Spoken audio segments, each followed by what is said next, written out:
and aspect of things. Now, I really started looking into what I can do to actually circumvent some of the audio routing issues I have with my setup over here, so that I can have a guest on the Zoom, like, Jim Lee last night, or any other the guests that we had over the last week or whatever. They're on screen with me. And how can I get you guys and gals at home to call in, ask questions, challenge them on one thing or another, whatever the hell it is. I want you guys to be in on that. I want to sit back. I want to mediate and see what you guys can come up with, aside from the fact that you often submit really great questions, but a lot of that comes after the fact. And I really wanted, this was the next thing that had to happen, but it was a technological barrier for me. And a lot of the advice I was getting from people was that, what you're going to need is you're going to need to be able to free up physical space on your mixer, get another computer involved, have that computer be the Skype computer or something like that, bring it into the mixer to kind of route it all together in a hardware sense. And I'm like, I don't want to disturb the setup I have over here. There has to be something else. So then I just started poking around inside of my Rodecaster and a few other things, and I realized that there was a real good possibility that I would be able to actually bring in a device like an iPad, and I use iPads a lot. I love tablets, and bring one in here to be a device that is just dedicated to Skype. And that right there can be looped in through Bluetooth. And maybe that would get me past the barrier, and you could, and the caller, the guest on Zoom would be able to hear the audio from the Skype caller, and Skype caller would hear the guest on Zoom, and boom, we'd be good. Well, guess what? My suspicions were proven correct, and I'm very happy to be right about this one. Earlier on this afternoon, I was able to complete a really exciting test call. Jim Lee, I said, hey, Jim, can you jump on the Zoom that you were in last night real quick? And then I put a call out onto the Gilded, and a call came on in. I think it was Rev that called in, and I linked them up, and that was it. It's done. One click, boom, perfect. So now, whenever I have a guest on, I'm going to be able to set aside about a half hour or so calls from you guys. We'll start working that in. I think that'll be really, really great. And it'll be great because all you'll need is a phone number. All you'll need is a phone number. You won't need any special access code, no link, nothing like that, no PIN number. And that, my friends, has really made this an exciting day, because it's just something I wanted to figure out for a long time, but I really did not want to bring any hardware into the situation to screw up the balance of what we have going on over here. So that's number one. Number two, this is not an upgrade or anything like that, but it's just an announcement. We have snow coming in tomorrow. The weather is already dipping as far as the temperature is already dipping. And then tomorrow, sometime around 4 p.m., 5 p.m. is when we're supposed to get anywhere between 5 and 8 inches of snow. And then it turns into whatever the hell else. But it goes from 5 p.m. into Sunday morning. If that is the case, and if this is not a dud, because a lot of things that are usually on the schedule for us are duds, except for the bitter cold. But as far as precipitation goes, if it is not a dud and it does indeed show up at that time and at that intensity, the Saturday night show is going to be postponed with my father and my cousin to probably a date in March.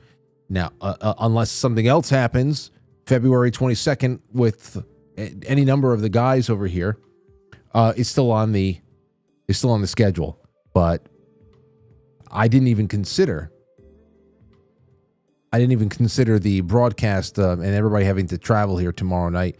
So if that is nutty with the weather, then we'll have to push that back. So I'll get the word out to you as soon as I can. I promise you that. And that's that. So a new age is dawning. A new age is dawning, and quite frankly, with all of the calls that we can take, because that's it, man. I mean, that's the best part about this. And Now I'm looking forward to that. So we'll start testing that out next week. And away we go. All right. Well, let's get into our grab bag. Let's get into the grab bag. First one up is from gbnews.com. Jack the Ripper has been found finally. That's right, everybody. Jack the Ripper's identity confirmed, claims a researcher who found 100% DNA match with a suspect. A researcher has claimed to have definitively identified Jack the Ripper through DNA evidence, of course, sparking calls for an official inquest into the infamous murders and, of course, an arrest. We need to make arrests. Russell Edwards says that he has obtained a 100% DNA match linking the killer to Aaron Kosminski, a Polish barber who emigrated to London. It is very difficult to put into words the elation I felt when I saw the 100% DNA match, Edwards says. This brings closure, and it is a form of justice for the descendants. The breakthrough came from DNA extracted from a bloodstained shawl found around the victim, Catherine Edo's body, in 1888. Edwards purchased the historic shawl at an auction in 2007. Working with genealogists, Edwards tracked down a living relative of Kosminski who agreed to provide DNA for comparison testing. The analysis revealed DNA matches for both the victim and Kosminski on the shawl. He can't be prosecuted because he's dead, but this is the closest thing they can do. Karen Miller, whose ancestor, Catherine Eddowes, was one of Ripper's victims, is leading calls for an official inquest to legally name the killer. We've got the proof. Now we need this inquest to legally name the killer, Miller said. The 53-year-old descendant added, "It would mean a lot to me, to my family, to a lot of people to finally have this crime solved." Edwards has hired legal representatives to pursue an inquest into the historic murders. The campaign seeks to have a coroner examine the new evidence about the circumstances of the deaths and determine responsibility. Descendants of both Catherine Eddowes and Aaron Kosminski have backed the legal effort. They believe the time has come to officially unmask the true killer and secure justice for the women who were murdered. The Ripper's reign of terror claimed the lives of Mary Ann Nichols, Ann Chapman, Elizabeth Stride, and Mary Jane Kelly, along with Catherine Eddowes. The brutal nature of the murders earned the killer his sinister moniker and sparked one of the history's most enduring mysteries. A DNA breakthrough and potential inquest could finally provide official recognition of Kosminski as the perpetrator of these heinous crimes. Well, there you go. There you have it. There you have it. What do you have any Jack the Ripper theories that you don't want to let go of, that you think that you would like to have addressed in some way? What do you think about this? I mean, DNA, supposedly the more conclusive thing that law enforcement has been able to, roll out there as a weapon against those enduring mysteries. And makes you wonder why it took this long. But there is some interesting news. I want to throw it out there. Here's a little bit more. Mysterious land purchases within Joshua Tree National Park worry locals and environmentalists alike. It's from MSN.com. The vistas are sprawling and unspoiled. Mountains, rim blue sky horizons, and scrub brush scattered across the rocky desert hills sustain mule deer, bighorn sheep, and other wildlife. Known as Whispering Pines, this roughly 2 square mile wildland within the boundaries of Joshua Tree National Park was once dotted with rustic vacation cabins.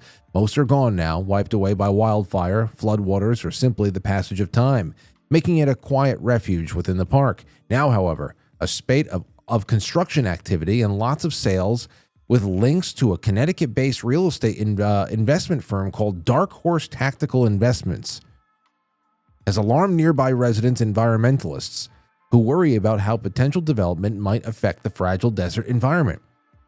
The Times review of online and public records found that people and entities linked to Dark Horse have acquired more than 100 acres in and around Whispering Pines since 2021. Several of those involved in the land purchases have ties to hotel and hospitality industry, the records show. All of them either declined to talk to the Times or didn't respond to requests for comment. Well, what are they trying to do? Is this the beginning of a smaller, newer Las Vegas in the middle of Whispering Pines? Joshua Tree National Park? I don't know. Dark Horse. Oh, boy. When somebody shows up, Dark Horse Tactical Investments shows up to your town, starts buying up hundreds of acres. That is pretty suspicious. I want to know more immediately. All right, in other news, Kanye West is back and he's got a new album out. Here are some of the track titles. Track number 1, Jewish people actually hate white people and use black people. Track number 2 is All White People Are Racist. Track 3 is a real banger, I Am a Nazi. And then track 4, I Love Hitler. Now what, bitches? So go out. It's going to be at Sam Goody, released this weekend. It's just one of there's a lot. I mean, I don't know. He's came back on Twitter and who knows what the hell he's on. And there's that. So I'm sure that there was more that he put out there, but I only saw a little bit. And I said, to hell that, let's just put that. It sounds like this would sound like a very provocative album. So let's go with it. All right. That's that. 7:13. I want to get into it and start having some fun. And I want to start opening up the lines too. So it's Friday night. Maybe we go for the full 2 hours. Maybe we get off a little bit earlier. I don't know. But I have not had a lot of time to bring you guys into the fold. And I want to do that tonight. So I'll throw some things out to you and then I'll leave it open for whatever the hell's been on your mind for the last couple of days. And away we go. All right? Well, that's enough from me. Let's get this kicked off. I don't know how to build a dam.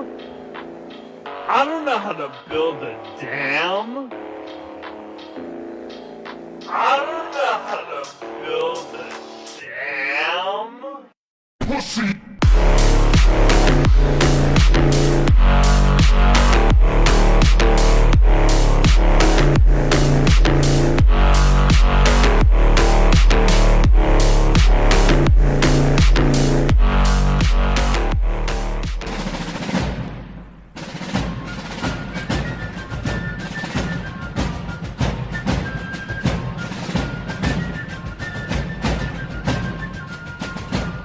You let one ant stand up to us, then they all might stand up. Those puny little ants outnumber us 100 to 1. And if they ever figure that out, there goes our way of life. It's not about food. It's about keeping those ants in line. That's why we're going back. Does anybody else want to stay? Let's ride!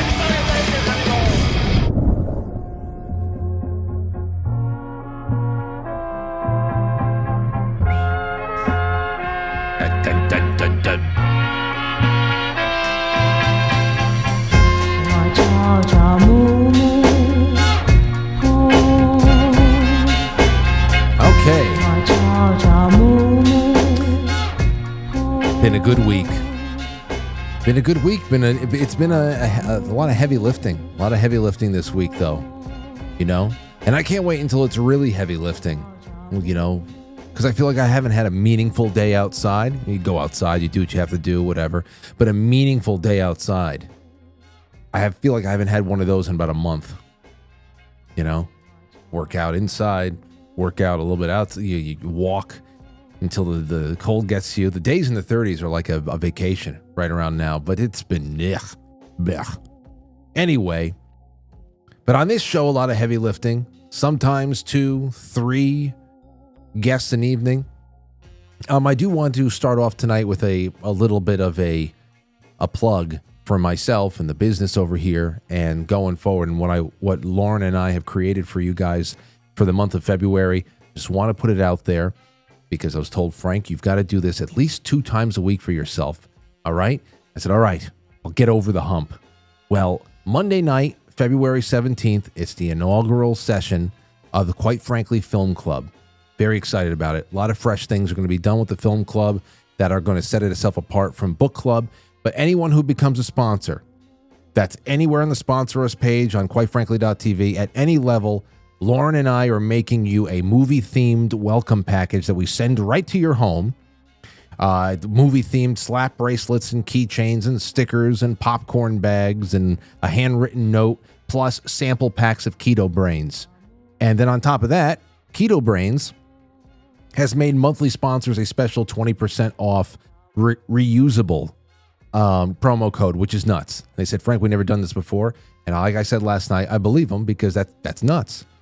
And just a reminder that this show is literally powered by Keto Brainz. It doesn't matter if it's cleaning your office or working in the yard or a workout or writing a talk show. I time it right so that I go on a productivity rampage. But it's not like a nutty, a 5 hour energy thing. It's very chill. It's calm, focused energy. And I fucking love it. And the best thing about it is that it's powdered. I've been using it for a long time. And that means that you're not going to get any of that, anybody who's ever used MCT oil in their anything, you don't have to put it in coffee, put it in whatever.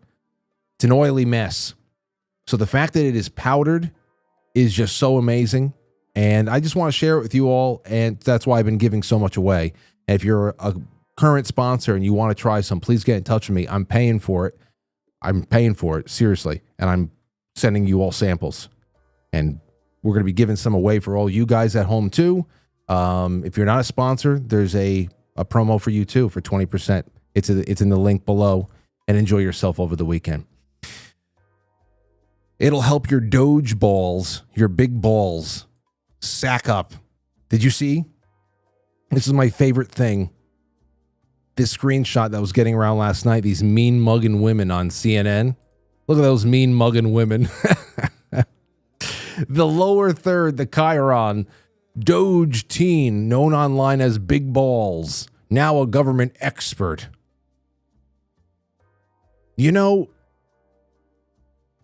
A 19-year-old can be an expert in a lot of things.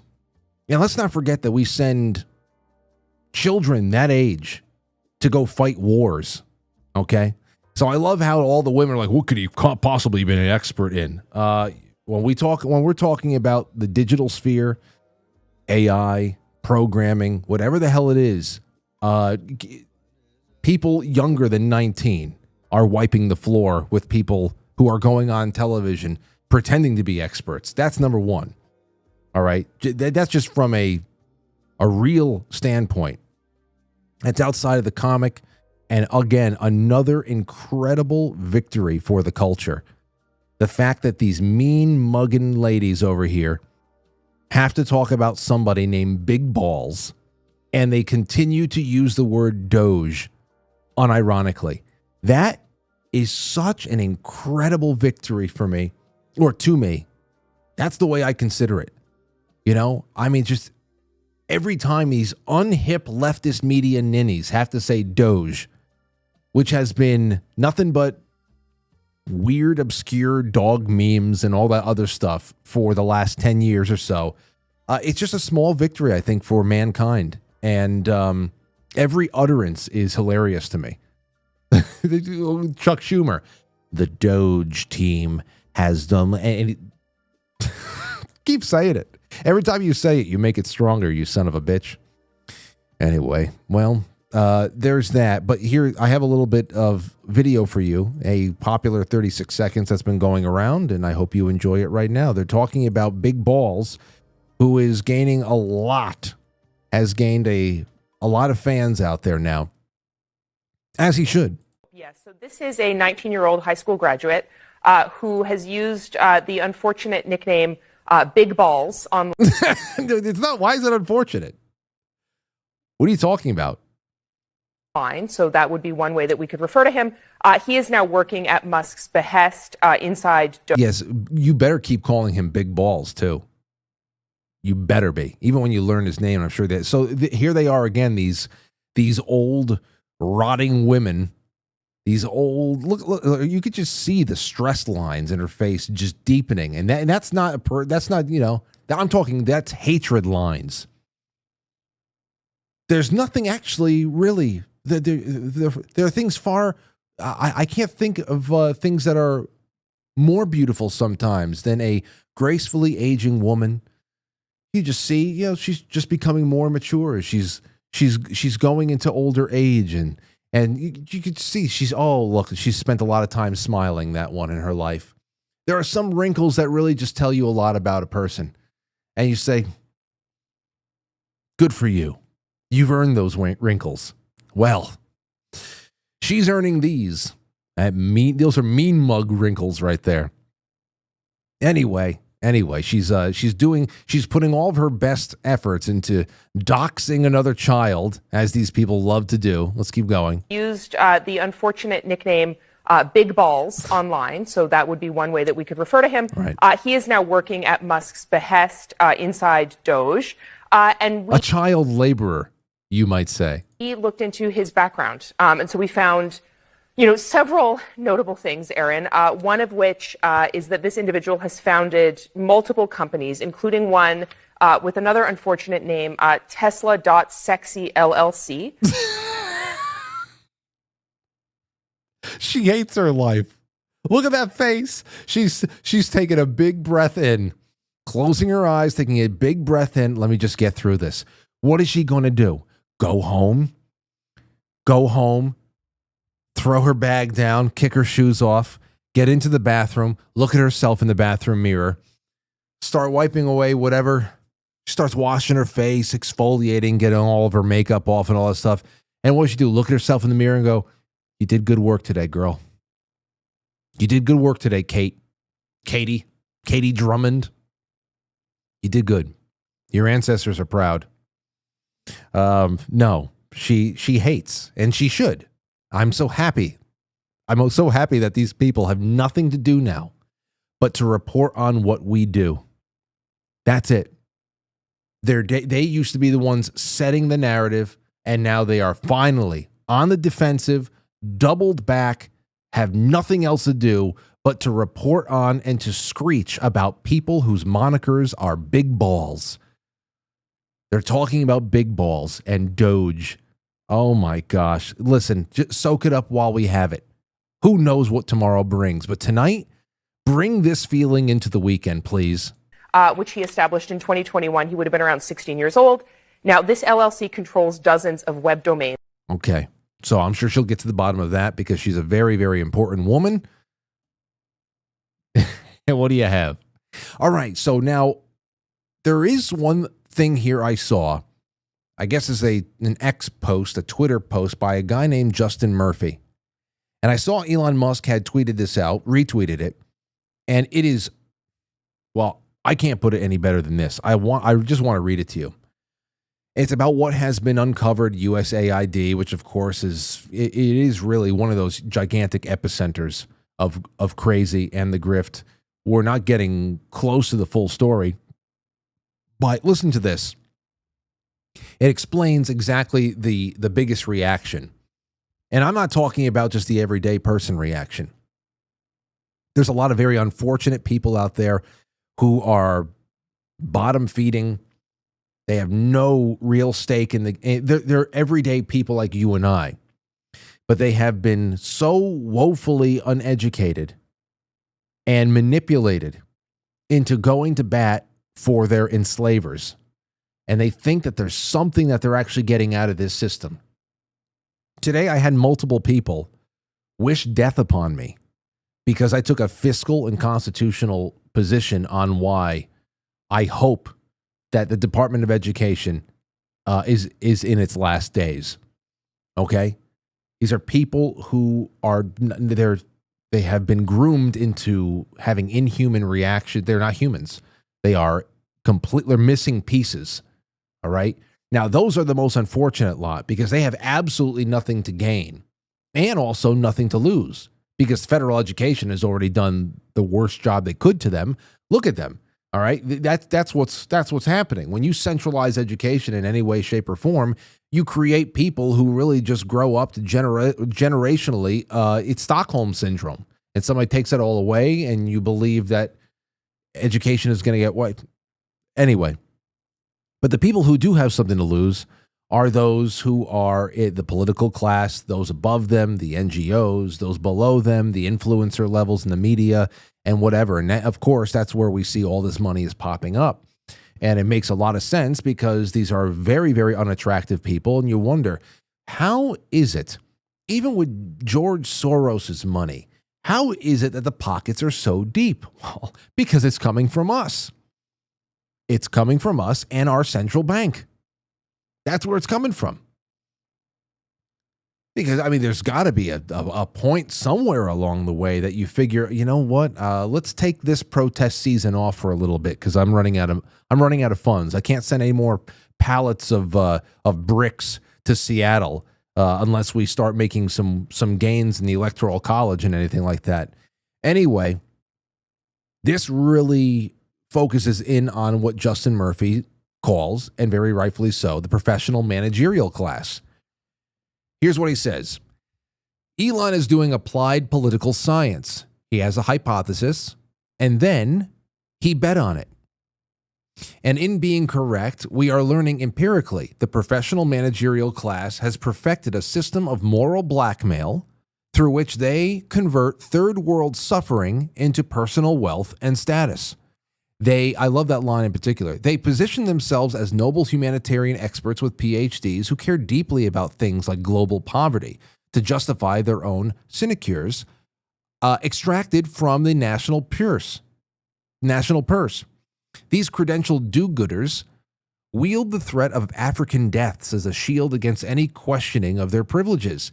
We've long understood bourgeois professional hypocrisy in theory, but never before have we had such a complete empirical revelation of the exact dollar amounts, networks, and individual names involved across the top of the PMC hierarchy. Professional political scientists are generally feigning horror at Elon right now, and that's because they are members of the professional managerial class, even if they are only minor and distant dependents on Washington, D.C. Minor and distant dependence. That's because it has a trickle-down effect. You want to talk about trickle-down economy and trickle-down economics? This is the trickle-down. This is the real trickle-down. Everything else is trickle-up, okay?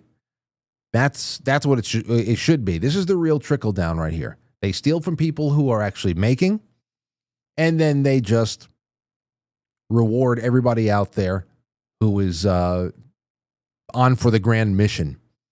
But I love that in particular. Where is it?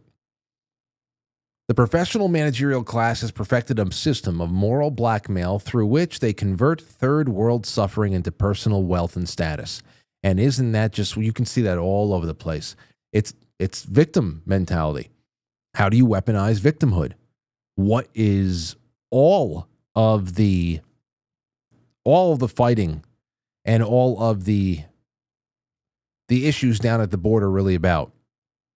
One side claiming that they are humanitarian and there for the poor people of the world by advocating for gross illegality and a outright invasion of their own country because they know what they can do with that kind of those bodies. Okay? They're actually looking at people as bodies. It's a numbers game for them because they know what they want to do with that. They know how that can help them in the long run. And then the other side is fighting constantly, even though they get paid off too. The other side is fighting constantly on the defense to try to convince the world that they're not xenophobic and they're not bigoted and all that stuff. And this is it over and over again. So it's a wonderful, wonderful way of putting it. And I'm glad that that got around for sure. And then we had this, Time Magazine. Time Magazine is just released this cover with Elon Musk behind the Resolute desk.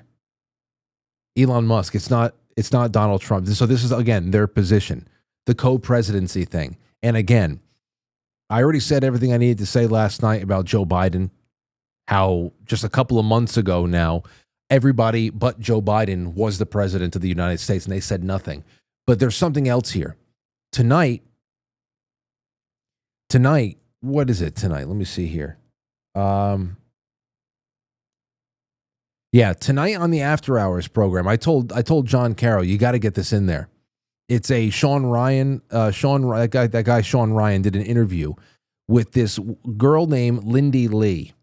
Okay, we watched a little bit today on Tracy's show, the Friday show, which was released at 2:00 p.m. on the Uncover DC Rumble. In case you want to see all the commentary that came out from me just watching a couple of clips for the first time, because it's startling.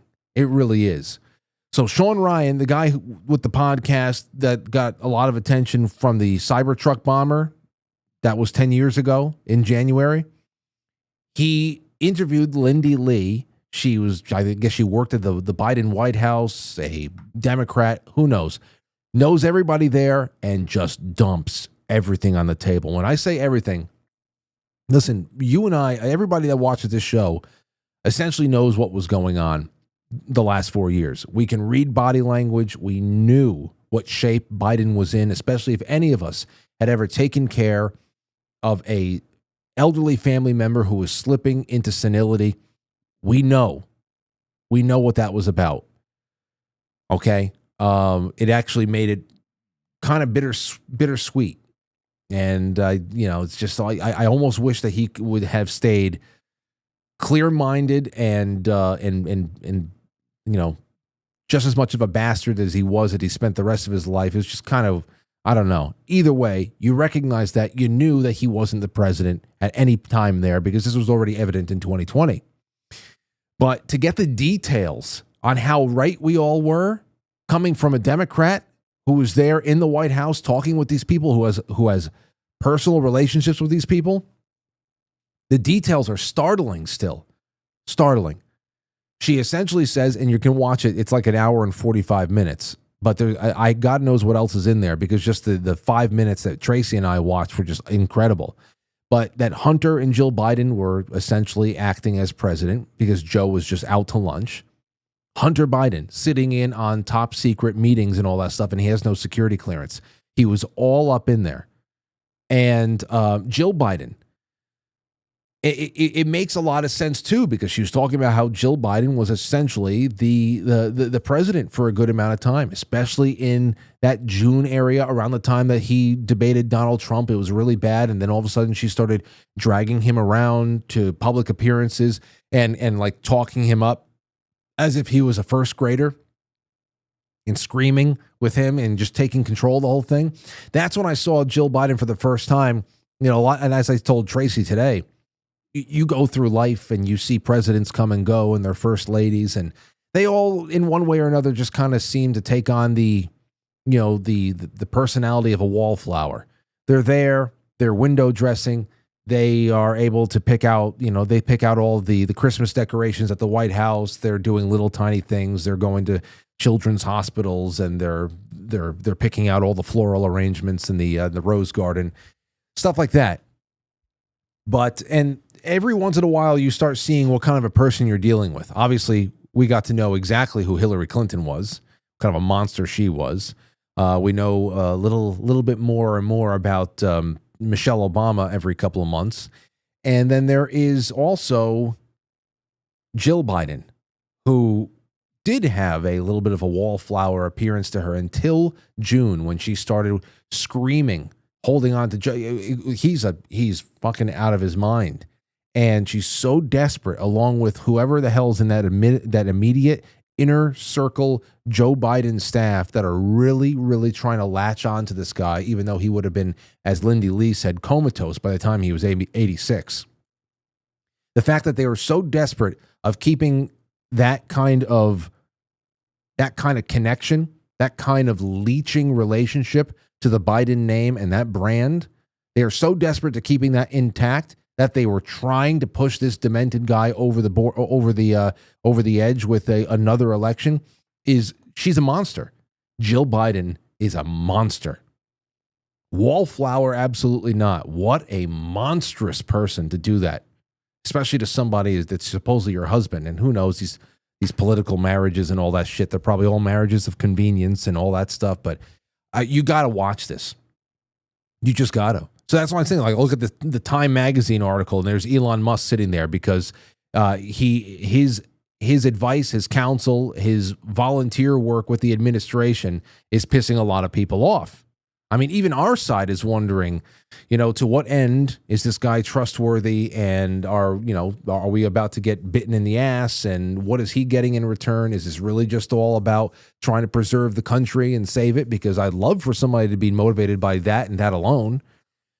But it's to see the people who were helping the monsters in the White House, who were covering up for 4 years, just how much of a non-entity the inaugurated president at the time was, do this with the co-president bullshit. It is just, they're not learning no lessons, and I'm fine with it.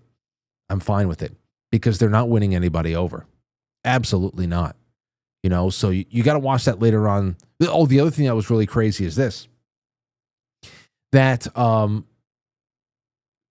at some point along the way, of course, we know that there must have been, who knows what was going on behind the scenes between the Obama camp and everything else and current congressional leadership at that point about what was going to be the play in the summer. When was Joe Biden going to be, can you get him off? Who's going to be the one to replace him? Is it going to be Kamala Harris? Do you really want her? It's a really interesting breakdown, but essentially what it comes down to is at some point Nancy Pelosi demands the actual real internal numbers, what was going on.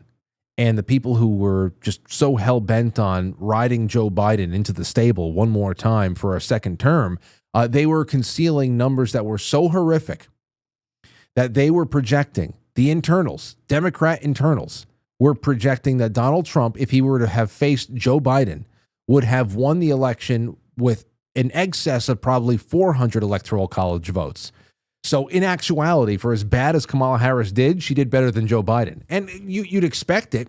You can't tell me that the average Democrat did not see from very early on, Joe Biden is a man in very, very severe decline, but they just hated Trump that much more. They didn't care. So just incredible for to watch all of this very weak, flailing, complaining about the advice and the counsel that Donald Trump is. Just say you don't like it. Just say you don't like that all your money's being taken away.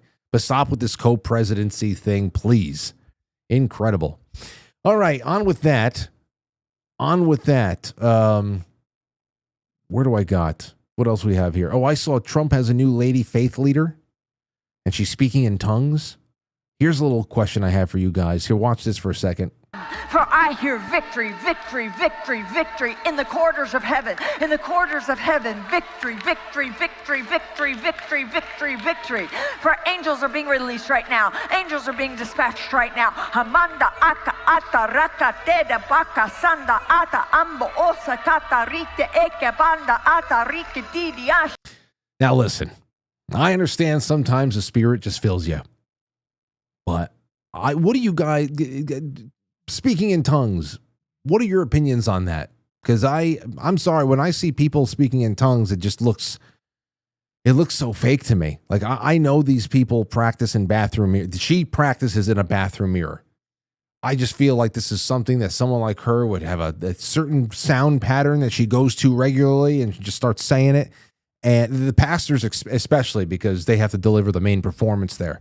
I don't know. I don't know about the speaking in tongues stuff. What do you guys think? I'm sure that, I believe in all types of spiritual invigoration, possession of both positive and negative. So I'm sure that some of this is but I feel like so much of what is delivered to us, I don't believe this at all. I'm sure there's somebody out there who has had a legitimate physical I don't know. You've just been filled with something, and it comes out, and you're doing a strange dance. Your body just has to move in some way, and it is just taking you over, and you just let it go. I can see that shit, because you know what? It happens when you listen to music. Sometimes the music just fills you up in such a way that you I don't know. All of a sudden you're just ready to, I don't know, bust out somehow. And sometimes you do goofy things and you invent new ways of dancing.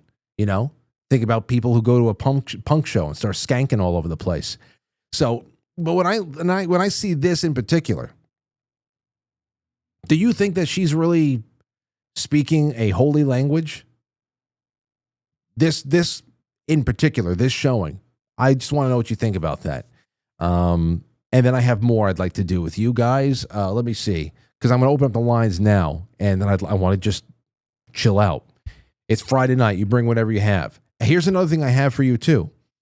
Just as far as the rest of the week goes, we had a big 10 days of broadcast. Okay? And you think about the range of opinions, the range of feeling that people have brought to the table, the outlook, the analysis. And again, like I said, Brendan Dilley, balls to the wall, excited for what's coming, promising nothing but more awesomeness along the way. Richard Barris, happy, a little bit more reserved, fiery as always.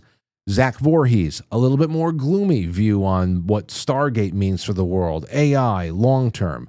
Jay Gulanello, hopeful, hates the Stargate thing, especially from a Make America Healthy Again standpoint, but still very hopeful, and I'm sure he's having a great time looking at all of the waste and the fraud and everything else that's being uncovered right now.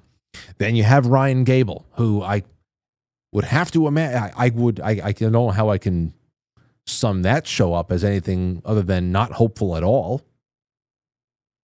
So, you know, even though his position was a negative one, he did come with receipts as to why he feels it's going to be negative. So the lines are open for you now, and I would love for you guys, if you have nothing else to talk about, tell me how you're feeling. What are you taking that people have been throwing out there? What are you leaving? What is shaking out for you? What does your gut tell you? I just want to hear about it. I'm still excited about the momentum. I'm curious about what comes next. I'm praying that the pace only doubles and that Congress, this is my main thing. I'm praying primarily that Congress begins to start leaving a meaningful and lasting impact on the situation over the course of the next 2 years and starting immediately. It is imperative that these executive actions are not all that remain. It's imperative. Now, I have not seen anything yet that had to do anything with Congress being a main player in a legislative way to back all this stuff up and make it permanent, especially when it comes to trimming and eliminating not only spending, but the agencies as well. That is I'm having fun right now, but the executive orders are not going to hold up.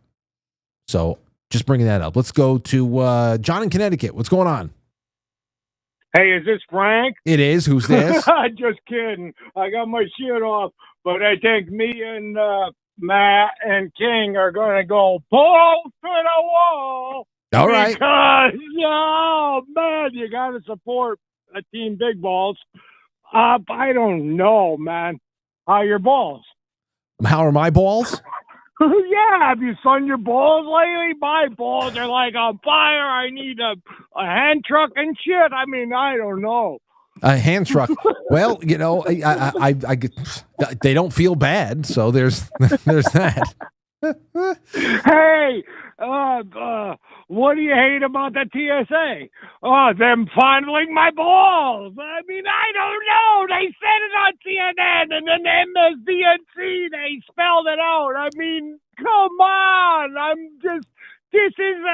is this? Is this real life, or is this still a dream? It might be a little bit of both, John. Willie.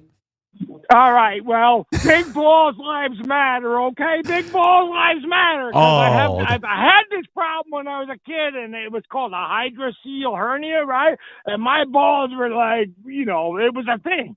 Oh, I got it fixed, man. And then, then I tried to push a forklift once, and then all of a sudden I had big balls again, and then they got that fixed, and now all of a sudden I'm just got big balls. Wait a second. So you had a type of hernia that inflated your balls? Oh, no question. Your guts go right into your balls. You get a strangulation and shit could kill you. It's a thing. It's called a hydrocele hernia, and then there's another kind too. But yeah, this was way back in the day, and then later in the day, one side went and the other side went. But yeah, they got fixed. I got Kevlar on one side, and the other side surgery worked because I was young and it healed good. Oh yeah, man. Big balls lives matter. I'm telling you, big balls lives matter. That's a good one. Okay. And, we have to support big balls. We shall. Thank you so much. That's all there is to it. I mean, I don't know. You got it. My dick doesn't hurt because my balls are supported. And, Ligament Johnson was my cousin. Okay. And, Dick Hertz was the guy that didn't get fixed. And I'm telling you, man, it's out there. Thank you. The Dodge is going to make it. You did it. DOGE. Okay. Thank you so much, Willie. All right. I don't know, Frank. I'm sorry I'm not letting you talk. I've been laughing since last night. Good. I want you to have a good time, Willie. Thank you. I have here, hydrocele hernia, never knew this, is a buildup of fluid in the scrotum, while a hernia occurs when abdominal contents protrude into the scrotum. Both conditions can affect one or both sides of the body. Oh, dear God. I didn't even know about this. New fear unlocked tonight. Lisa, you're on the air. Go ahead. No, Frank, this is Moses. Hey, Moses. Long Island. Oh, good to have you on. How you doing, brother? Well, send my best to Lisa. How you feeling tonight? Listen, I want whatever that guy's taking. That last caller. Me too. Every night. Anyways, so Frank, I just wanted to say, man, that how pathetic and sick these people look for what they've been caught doing. I mean, this is the same group of people who sit there and cry out, fake tears for the kids at the borders and all this other stuff going on in all these other countries. And here they are taking food right off of the very few plates they had to eat so that they can live their lavish lifestyles. You know what I'm saying? It's such a sick, twisted, sociopathic way of living your life, man. I mean, these people call us all these names and they pretend to be these, they want to be the superheroes that save all these people. Meanwhile, the reality is that it's all just a scam to get themselves richer. And, to me, what I hope, what I could see, what I really see happening after all this gets opened up a little bit more is that if this is happening in America, you could bet your bottom dollar that the Brits are going to want to take a look at what's going on in their government. The Canadians, all the other countries are going to start to realize, because, we're not the only ones, stealing money from the public like this. And so I really hope that this opens up the eyes of all the citizens of all the countries all around this planet, and they start to realize,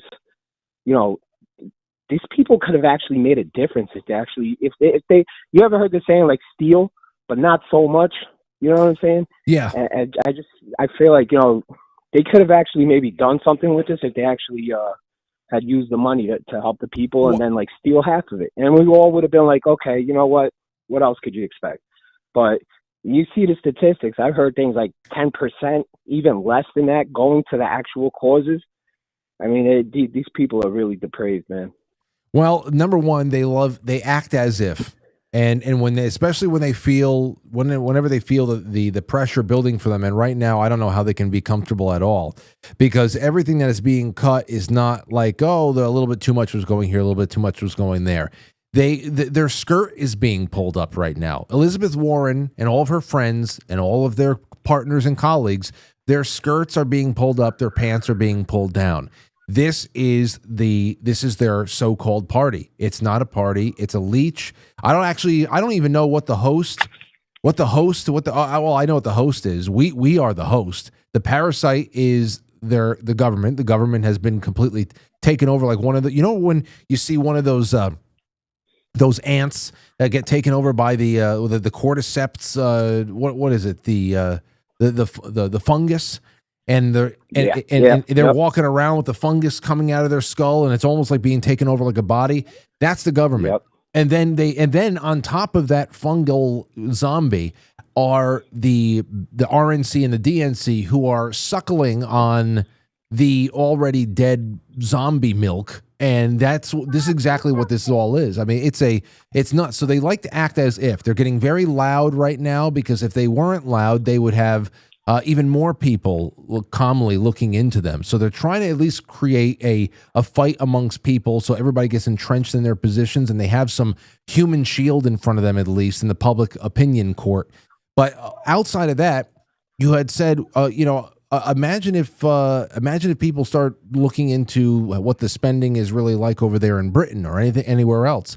Well, it's funny you say so, because we have been covering the breathless reporting on the so-called rise of the right wing and nationalist movements all over Europe over the last couple of years.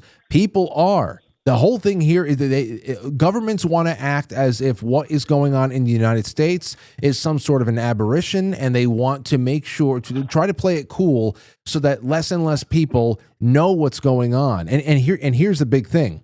And Moses, is there anything else you want to say? Because I'm about to go on a rant, and I don't want you to just be sitting there on your hands. Yeah, but really quick, just like what you were just hitting on, right? They haven't done anything with Congress yet. I totally get that part, right? But this is like, to me, this is like a royal flush, bro, right? Because once this is out, which is out, it's starting to come out now. People are that's it. They're gonna look at things like global warming and laugh about it from now on. They are like, this just pulled the skirt down, like you said, on everything. Because now these things that people are like 50-50 on, it's like, no, it's pretty obvious what it is now. But I want to hear your rant, so please go ahead, Frank. Thanks for taking my call. No, and please listen. Call in a little bit more in 2025. I think you only called me twice last year. I got you, brother. That's 100%, man. Hey, wait, before you go, how many more children have you had since the last time we spoke? I'm up to 5, 7 and under, Frank. Good for you. Oh, good for you. That sounds so great. All right, man. Have a good one. God bless Aurora, man. What a doll, baby. Yes. Yeah. Well, God bless us all. All right. I'll talk to you soon, brother. Be well. See you. Okay. People are waking up.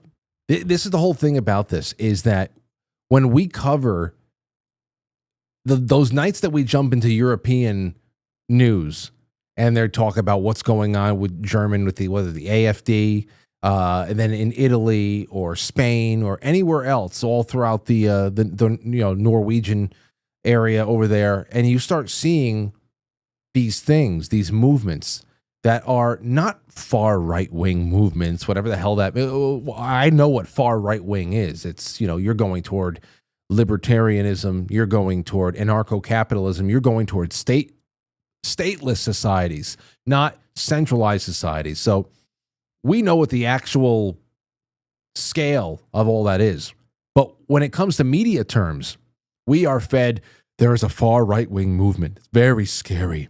First time in Germany's history, and whatever, they breathless terms. And we look into it. What's so far right about this? Oh, okay, well, these people seem like moderate Democrats.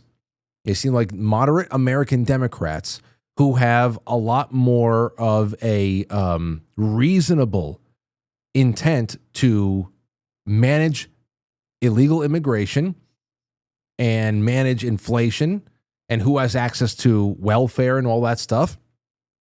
Like, these are modest things, but they're called far right. And it's all connected with what's going on in the United States.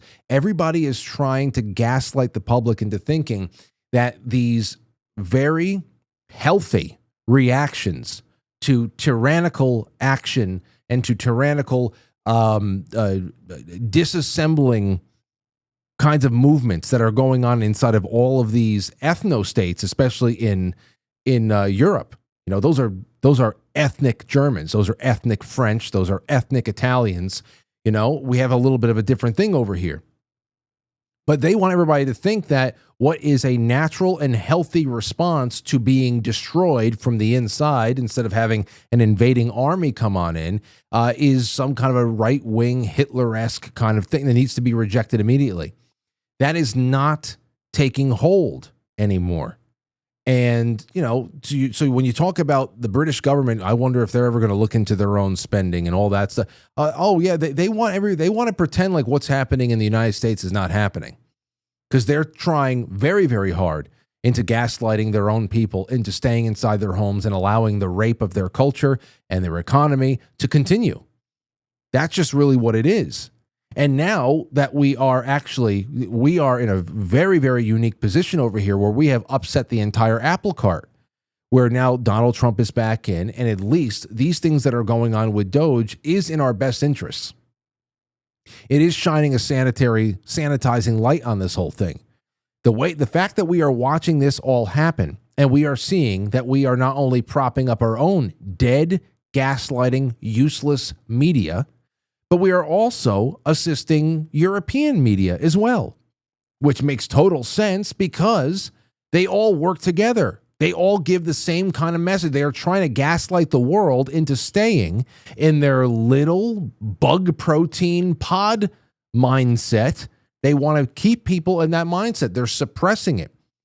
They're trying to suppress that by a global media front. That's all the same. And it makes sense that we're all funding each other. Makes total sense. Now, the reason why it's not working is because we live in a very unique time where media is becoming increasingly more decentralized. And to that end as well, thank God that Twitter is more free than any of the other platforms out there, because that has been a major tool in breaking that ice wall. It's been a major tool. I mean, so to Moses's point, I wonder if all other countries out there are going to start looking into what they know what they're spending. The real question is, I wonder how many more people around the world, citizens of their respective countries, are looking at what's going on in the United States and becoming more emboldened and are going to stop at less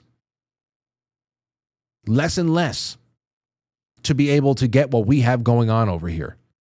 That will be interesting.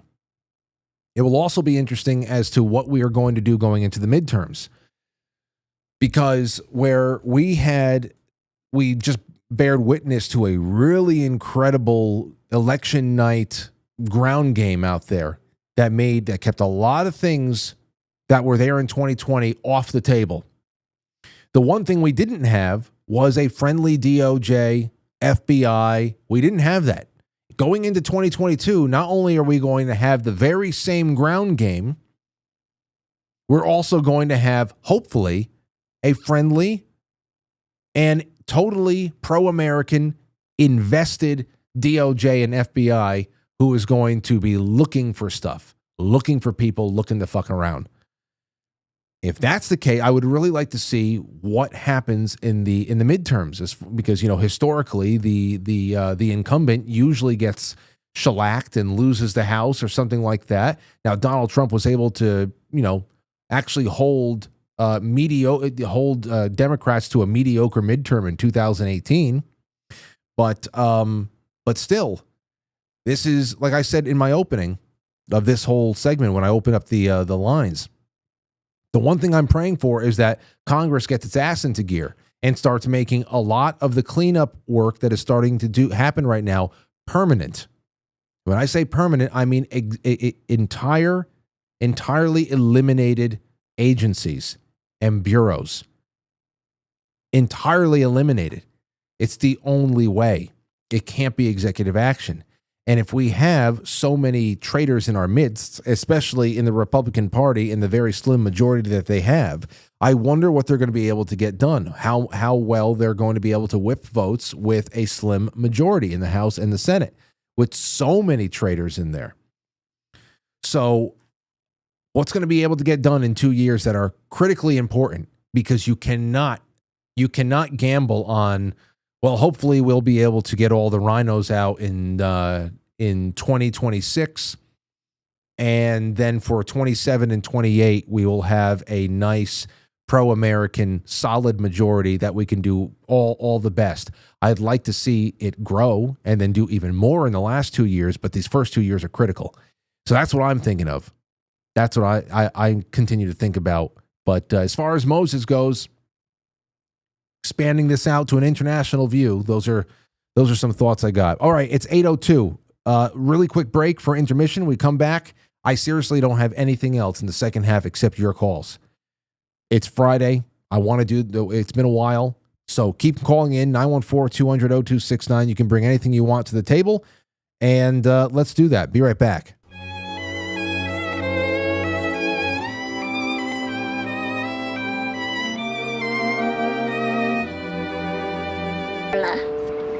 I hate your stinking guts. You make me vomit. You're a scum between my toes. Love, alpha. Whoa.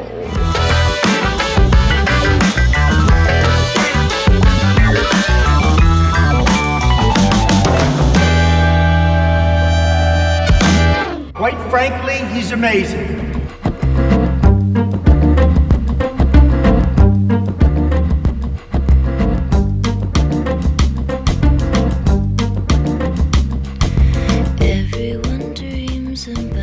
Heaven. Okay, you can send super chats in and I can read whatever the hell you want. That's quite frankly superchat.com for those of you on YouTube and everywhere else. It's a universal super chat. There's the Rumble Rants. Rumble Ranters, I'm going to be reading you in a second, so get them in. And over on quitefrankly.tv, we will start right there. Let's do that. Powered by Pilled, and this is where you're going to be able to watch all the wonderful after hours programming on this chilly Friday night. Thank you, Doug Simi. C. Blanche says, gave me a little salute. Thank you, C. Blanche. Thank you, Sean Joe. Brew Bark says, and just like that, an audit of the Fed seems totally doable. Indeed. And you know what? I am totally fine. I'm totally fine with anyone that the president nominates and charges with going into the Federal Reserve or the Treasury or anything like that, and rolls out all of his little 19-year-old whiz kid interns to find the grift. I'm totally fine with it, because in saying, oh well, it's not independent enough, none of this serves us. It can't get any worse. Go get him. I'm fine. Go get him. It does seem very doable. You know, you're telling me that these AI systems, and I say AI because that's just the term, and I want to bend over backwards to find a new term to give it. Is it intelligent? I don't know. Jim Lee was talking about some pretty intelligent computers last night that were deceptive and weird and kind of psychotic and creepy. But as far as their ability to make calculations, I say go ahead and tackle the Fed. Go ahead and tackle the DOD as well. You know, they're always talking about that there's like a $1 to $2 trillion discrepancy here and there.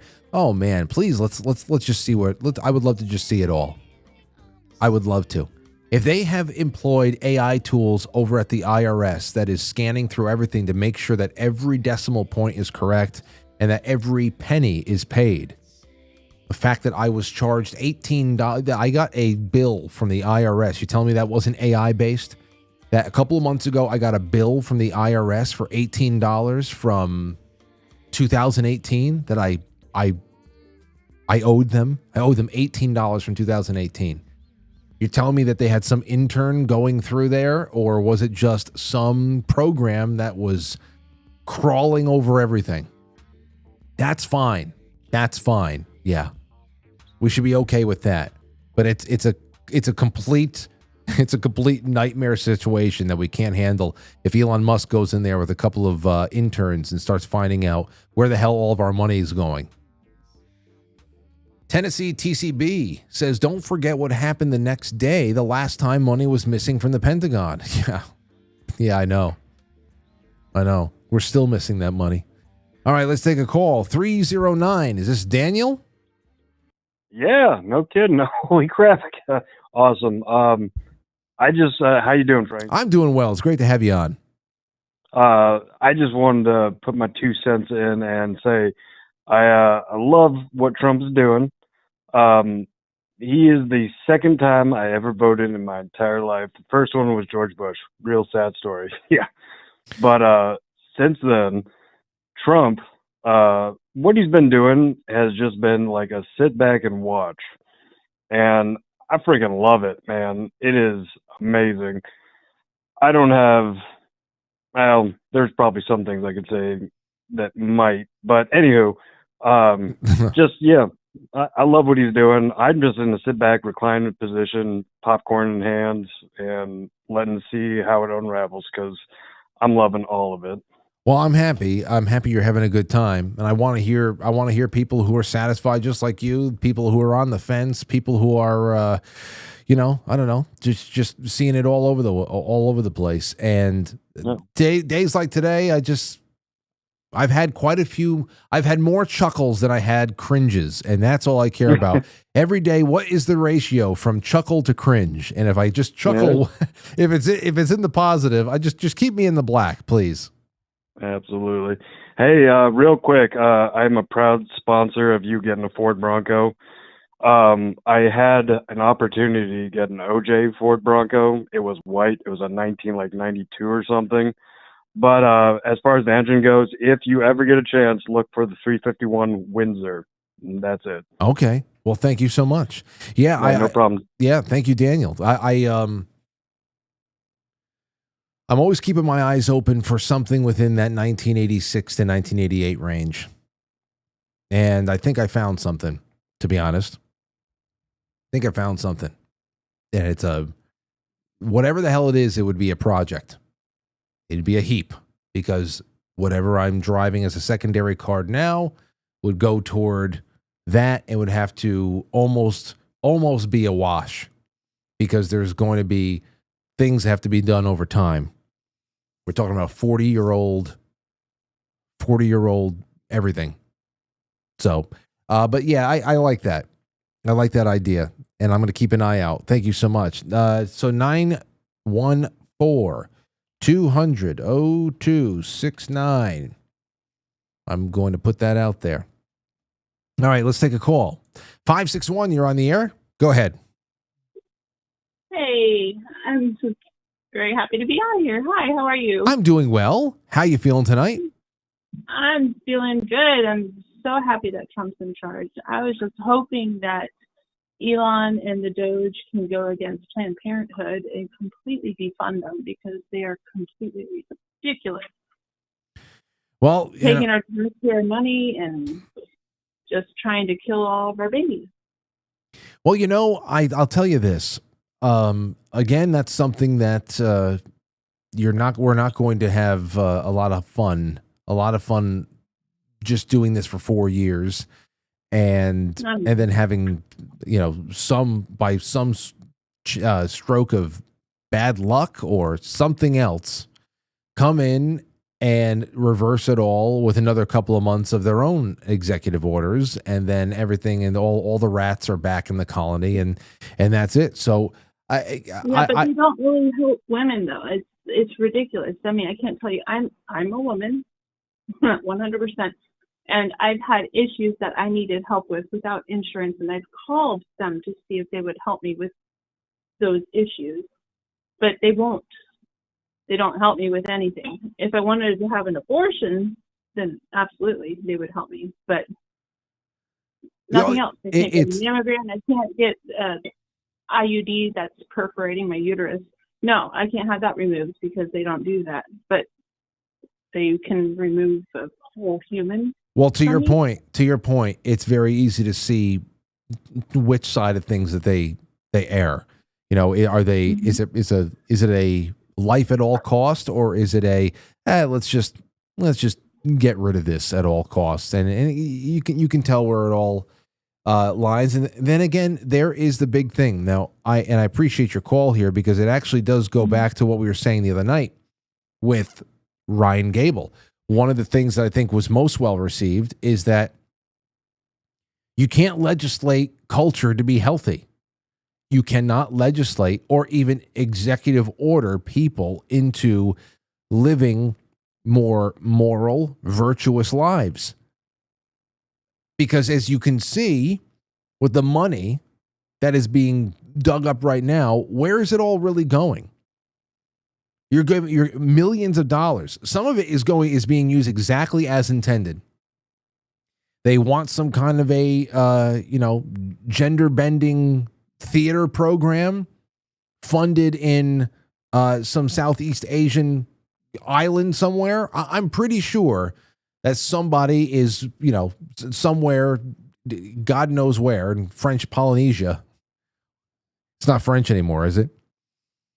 I'm pretty sure that a community theater group out there is putting on Rent. Is going to be got the rights to perform Rent out there. I have no clue what the hell this is all going to, but I'm sure that some of it is going to exactly what it says it is, because what they're obviously trying to do is make sure that wherever their interests lie around the world, there is enough money to do exactly what the mission is, and the mission probably varies depending on where you've been stationed. Number one. Number two, if your mission is just cultural, then, you're out there trying to get teenagers in Nepal to embrace atheism. And, of course, then nihilism. It's just one of those things. That is how culture has been created. Our storytelling is very indicative of where we're going. The music that's promoted, everything else. And we can see where the money has really come from to push this and to keep it really, really going. So you got to do what you got to do. Me, as an individual, I have this show. We keep the topics as diverse as possible to try to really start tackling the culture. Book club, film club, very important for all that in my eyes, with what little I can do in my little end, in my little hamlet over here on the in my end of the internet. That's something I think is very important. How that starts trickling out worldwide, or especially nationwide, I think, as Tracy said this morning, that we are definitely hitting critical mass. We're getting there. We are hitting critical mass. The people. The thing that gets me about, again, going back to MSNBC or CNN talking about Big Balls, the 19-year-old Big Balls DOGE kid, is that they are so detached, so very detached from the culture that they once had complete control in. Now they are, again, holding on tight to our coattails. Everything that we fart out of our asses, they are reporting on, hemming and hawing with their shrinking number of retiree viewers. That's what it is. And literally farts. We're talking about somebody named Big Balls that they're talking about in earnest. This is not a joke. To them, it's not a joke. We're kind of just wheeling and dealing right now. Okay, with our balls. And they're out there with their mean mugging faces trying to figure out how to rein in all the big ball energy that's going on right now. That's, to hell with them. They are so detached. And that is incredible. It really makes me think. I wonder, that 100th monkey, when are we going to hit critical mass? I think we're at that threshold and pushing through. Now, it still, time grinds on. The progress is slow, but it seems like the progress is steady. Not that everybody's all coalescing and gathering in one group and we're all thinking the same thing, but a lot of people are rejecting the old way, and they're laughing more freely at people who we used to take very serious, and they used to look into the camera very seriously, and everybody would be like, this is serious. You're laughable. Adam Schiff is laughable. He used to never yell. Adam Schiff used to never, ever yell. Okay? He has adopted, we've been talking about him, especially on this show, for a long, long time. And he was always a smooth talking lawyer type and all that stuff, which tried to be very professional and cutting and calm. And he's over the last couple of years, adopted this yelling and, if he has to, crying, histrionic, emotional thing because nobody cares anymore. So they're trying to up the frantic nature of it all, and it's wonderful if you ask me. Wonderful, especially if you are in another mindset that culture has to change, because from there everybody's going to have a better understanding, a better grasp on, where we have to go, where our morals are related directly to our principles, and how we put that into practice when we go into the world. It doesn't have to just be about the feds. It just has to be about us and where we live and what we're doing there. C, what's going on? Hey, how you doing, Frank? I'm doing well. Good. I was just thinking about this today. What has happened to all the government auditors that we pay for? I mean, they have a government accounting office. Oh, and yeah. then the government hires privately Deloitte Touche to do their assurance. I lost an accountant to that a couple of years ago to go work for the government, but to audit them from Deloitte Touche. So where does the buck stop? I'm just curious about how all that's going to play out. Is this going to be another audit scandal? What? I guess we have to ask the question again, C. Who watches the watchers? Right. Yeah. And then if you're going to be audited, it's basically like you have to pull your pants down when you get audited. You show them everything. So are they in on it, or I'm just kind of shocked, because an audit is not an easy thing. You go through everything. So I don't really see how this is all possible unless everybody's in on it. Yeah. It's a puzzling thing. For as much as we've already seen, it's puzzling, but it also, I don't know, we have to have those answers for the questions you're talking about right now, because it's only to talk about hundreds of thousands to tens of millions. We're not even scratching the surface of something that is trillions of dollars, trillions deep.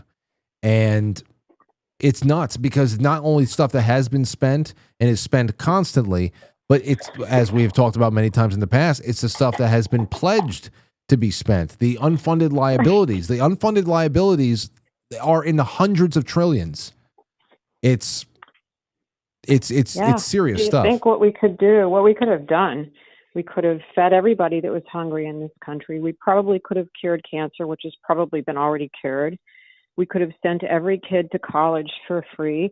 We could have put everybody who's lost their home because of a fire or a hurricane in the entire country for probably the last 3 decades. We could have done that with this kind of money. Yeah, in theory, no doubt about it. No doubt about it. Because when you think about that money, see, you're really talking about the money of the states, the people of the states. So if that money was never taken, and everybody was able to keep it home, maybe at the state level, there is wonderful programs for people to go to college for free in their state level. That would be constitutional. It can't be in DC anymore. I really hope that we stay on that edge. No, but I mean, we would not be suckered with all of these taxes. Yeah. If this had been run appropriately, back to the states, but the states are really just as bad anymore. Look at Maryland. Right.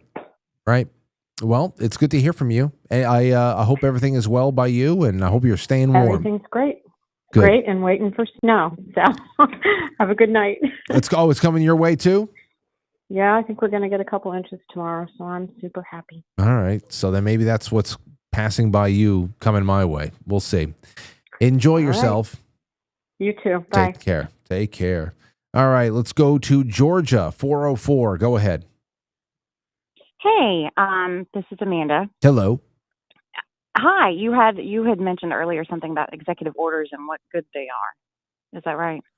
Well, I mentioned about executive orders. They have given us a lot of conversational fodder, and it's made us very excited. But again, it's about how do you make those permanent, and that is to be able to nail them into the future by having legislative action back them. I think it's a call to action on our part to contact our congressman to say, hey, obviously he's not going to veto this. Let's try to push these through. Pick those pertinent ones and really get on board and push our congressman to take action. That's part of it, no doubt about it. Especially if you have a congressman that's going to listen to you. If you are in a district where you have a Republican congressman that is part of this very slim majority in the House, if they hear a lot from their constituents, it actually may make that majority a lot more firm than if they weren't hearing from anybody. But the other thing is how I keep going back to people like Larry Sharp, who was on the show back in 2015 or 16 or whatever, when he was running for governor over here in New York, and how he had a vision for in-state to get New York State away from federal education dollars, away from federal grants and block grants and all that stuff, because he knew he had ideas to retool education to make it profitable, to make it to make it good for children, and also gave them flexibility, and also created a budget surplus within the state by just what was being generated in state, to where you can tell the federal government as a state legislature, no, thank you. We don't need you, and it's not constitutional. We're not going to be sending you a check for this.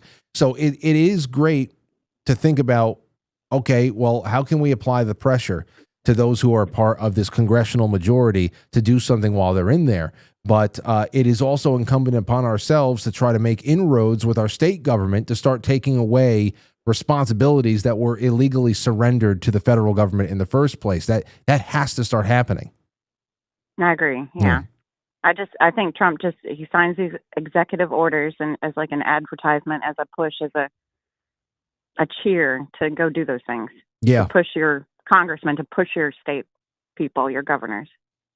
I think it's our job. It's on us. Absolutely. It's more of our job than most people think. And I'm glad that you brought that up tonight. Thank you for this. Thank you. All right. Have a good night. Love the show. Thank you. You too. Stay warm. What's the weather down there? Oh, it's very warm. We had snow. Our pool was frozen over. Our cats kept jumping on the ice. Pool has melted. Cats keep jumping in the pool, getting wet. Yeah, it's nice down here now. What was the weather today?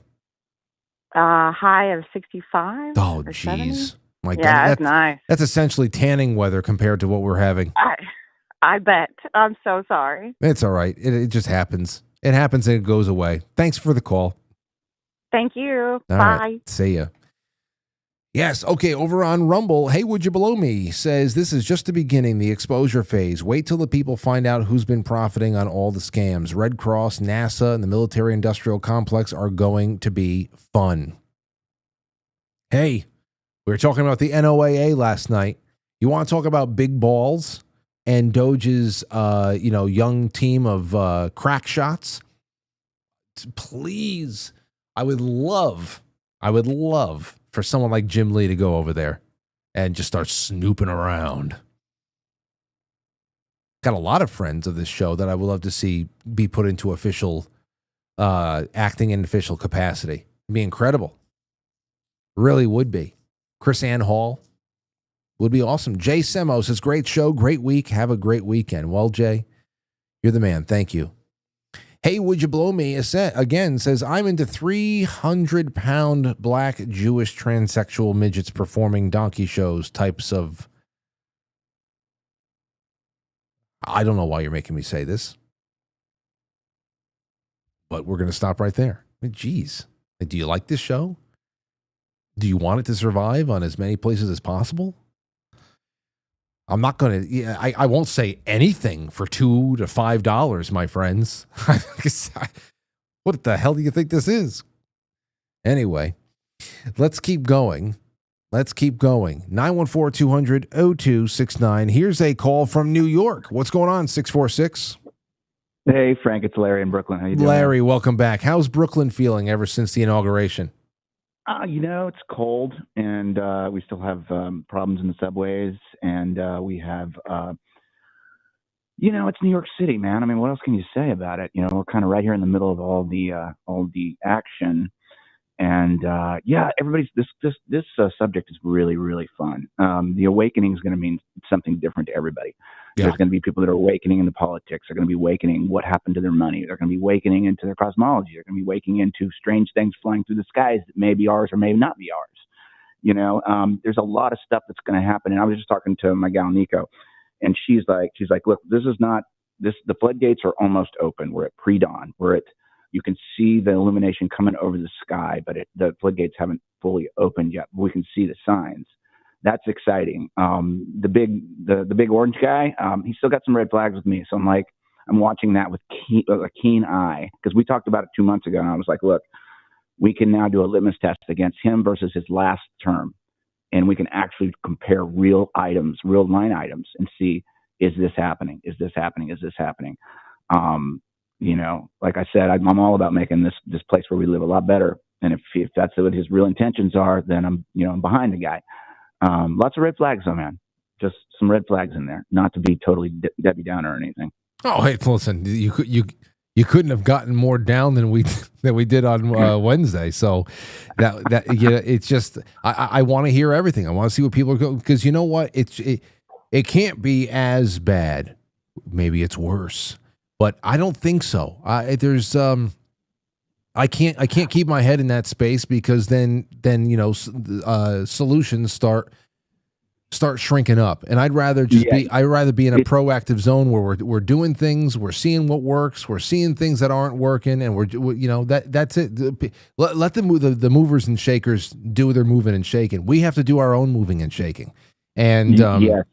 I'll leave you with this, and that's the exact point I wanted to make, was that everybody now needs to get involved, and that doesn't mean go into a hot war firing with your guns. It means communicating, and get involved in the actual conversation, which a lot of us have been doing for years.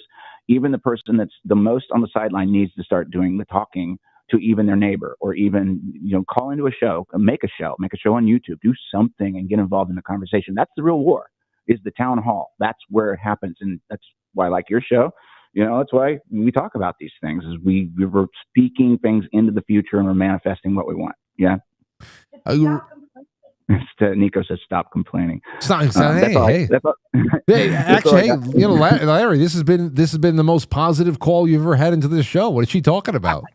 I know. I'm usually want to talk about UFOs and all that stuff, but anyway, have a great show. I'll be lurking in the back. Appreciate it, man. You too, sir. Thank you so much. As far as the UFOs go,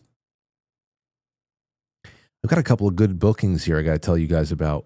What is this? Well, next week on February, the hell is it? February 10th, 11th, and 12th. That's Monday, Tuesday, Wednesday.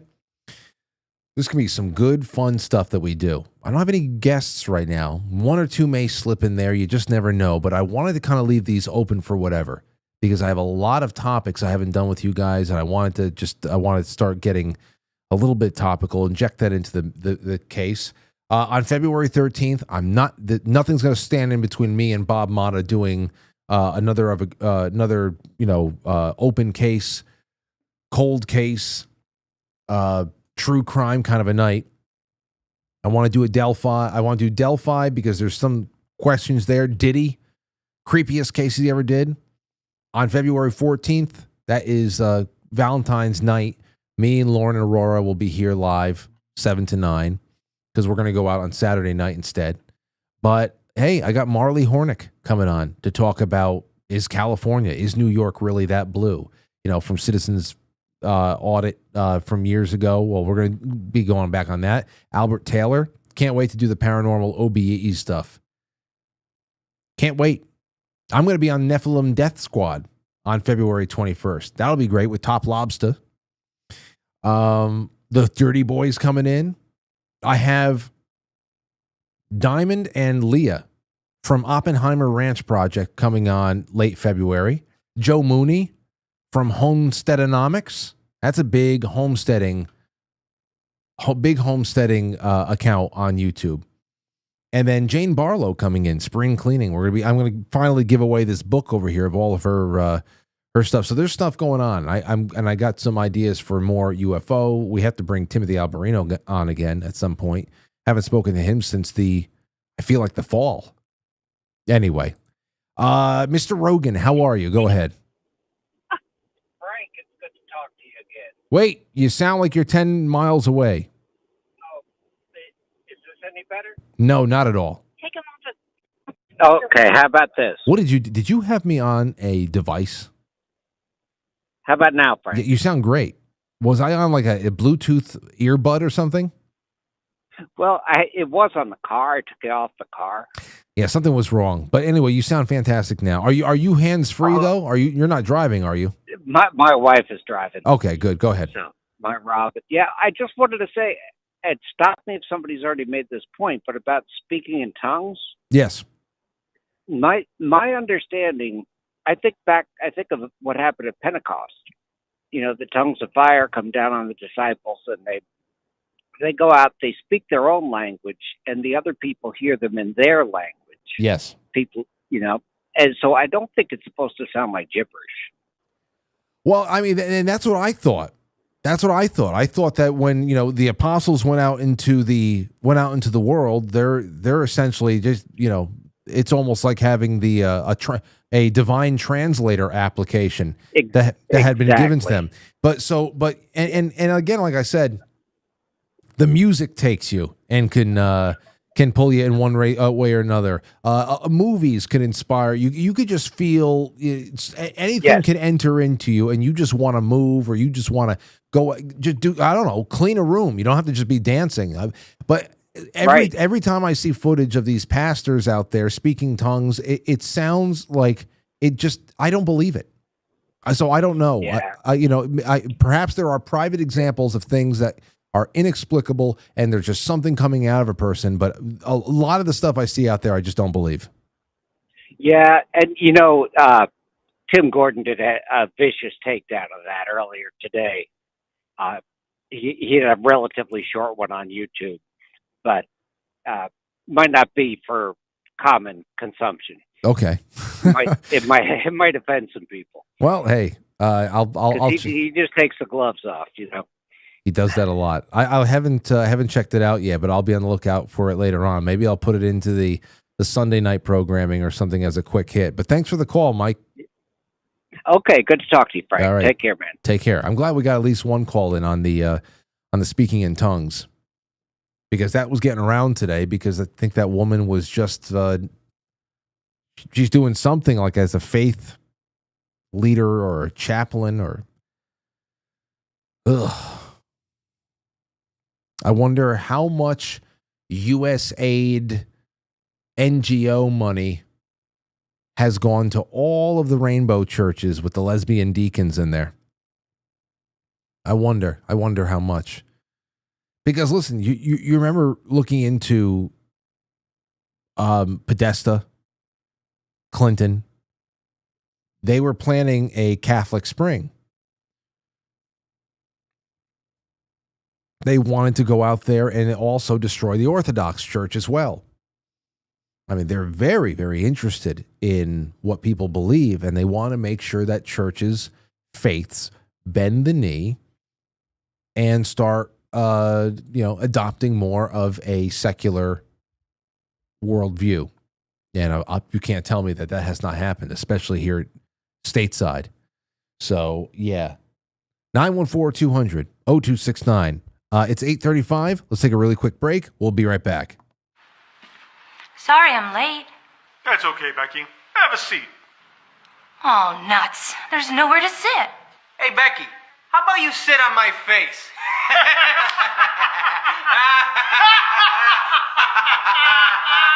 right there. Were you able to identify the sexual harassment in that scenario? Becky used the word nuts, which is offensive to men.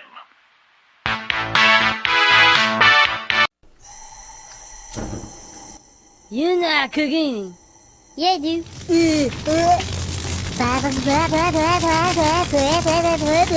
Pork chop sandwiches. Oh shit! Get the fuck out of here! What are you doing? Go! Get the fuck out of here, you stupid idiot! Fuck, we're all dead! Get the fuck out! My God, did that smell good. Detect it to know going and you tell me do things. I done running. G.I. Joe! Had a friend, you looking for a message board? Go to quitefrankly.tv and enter the forum. Engage with official show topic threads or start your own thread. Get signed up. It's that easy. And it's not Reddit, so don't sweat it. For the forum and so much more, it's quitefrankly.tv. Yeehaw. You know, I found out the hard way the last time that I tried this. Oh, not again! And I haven't seen this done with any other sodas before, and I just don't think it's going to be as crazy.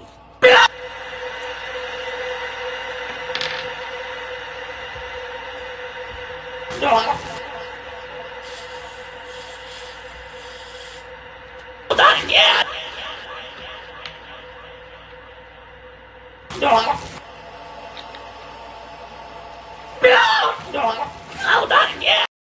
If Bill Gates gets a 44 Magnum on air, shoves it in his mouth, and blows his brains out the back of his head, the next day, after it's confirmed he's dead, I will blow my brains out on air.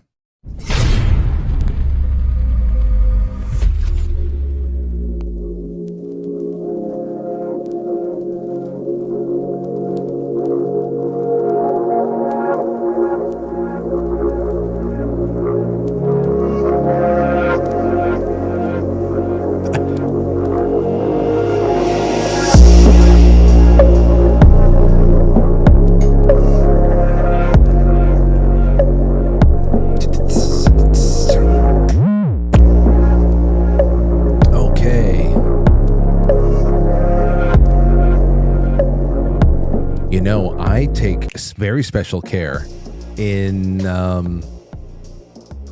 picking all of our break videos for the evening. And I say, what am I, especially depending on what we're talking about that night, what am I going to need to see to bring myself up a couple of notches for that home stretch? I think we had a good combination tonight. Always looking for stuff. But yeah, thank you guys. Thank you guys for hanging out. All right, over on quitefranklysuperchat.com, we have a couple. We have quite a few that came in tonight. Well, compared to normal nights, I'm just so happy about it. Thank you. Let's see here. Dixon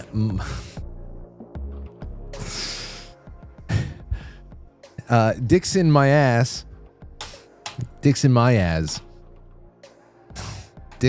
Oh yeah. Frank, let me tell you that it's nice to have a familiar place to come when life gets hard in a dark place. Damn, this is you really just did not stop, huh? Many are here, but it's still comfortable. Thank you. Well, good. I'm glad everybody's comfortable. Good golly. That was nonstop. That didn't end until the last syllable. Good job, Dixon. Very good job. It's been a long time.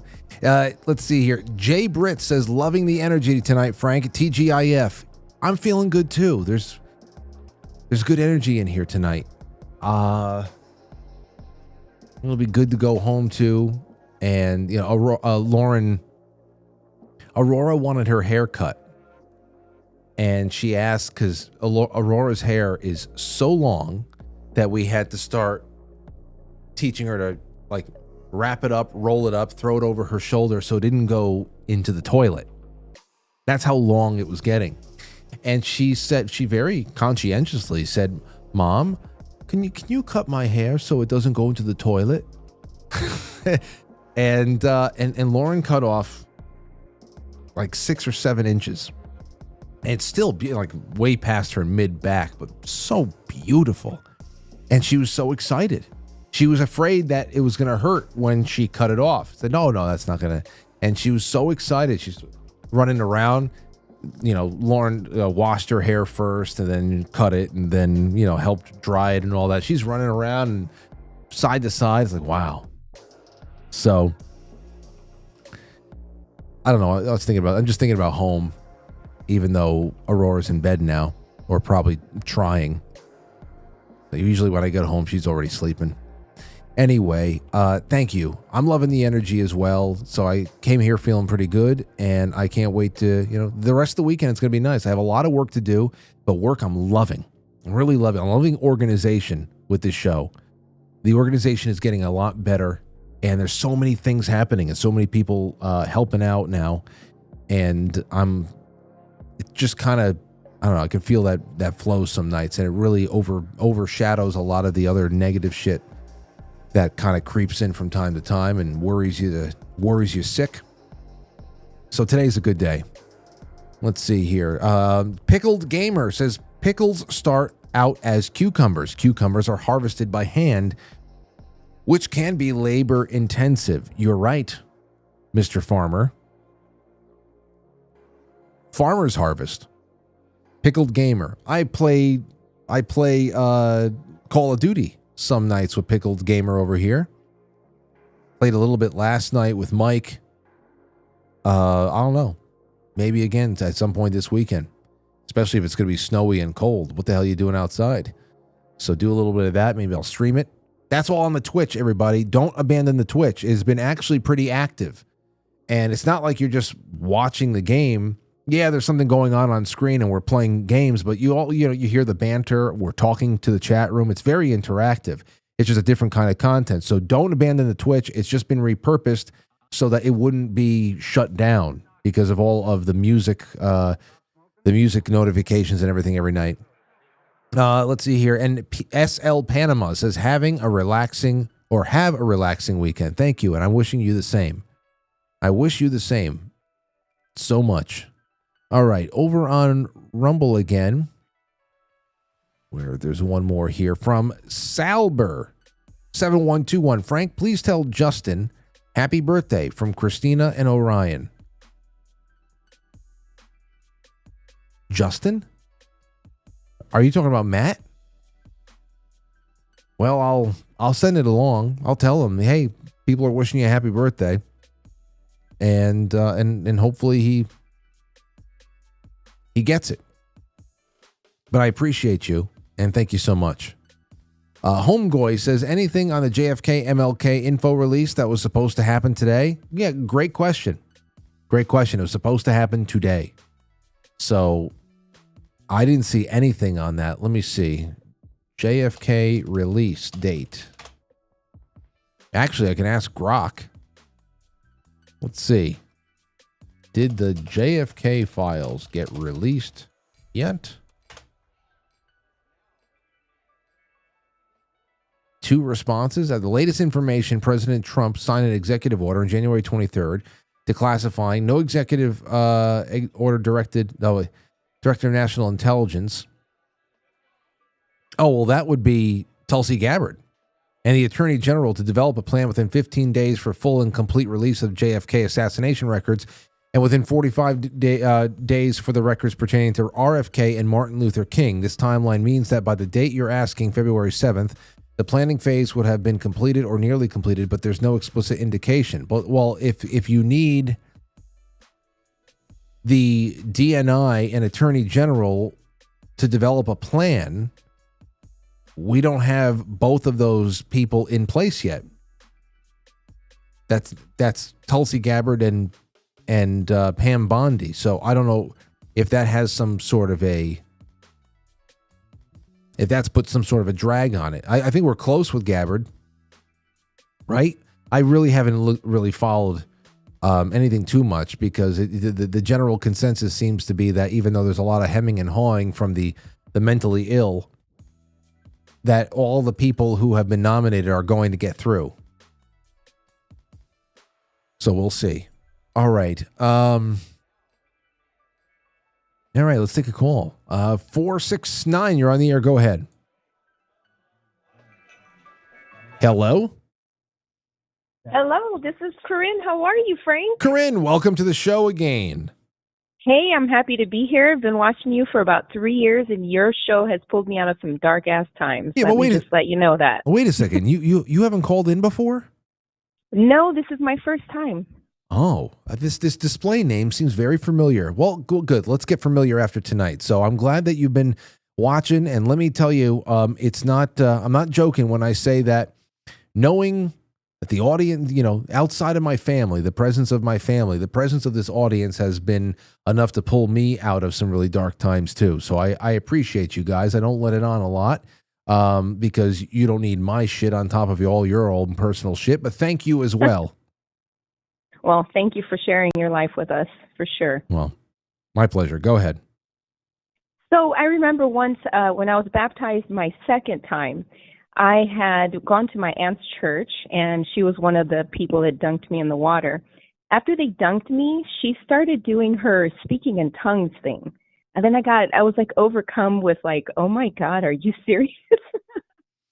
And that's it. It just kind of like, it doesn't seem like normal or natural to me, no matter how somebody does it. I'm just like, that's so weird. Do you see, I really do feel, and I don't question a person's, it wouldn't make me question a person's faith.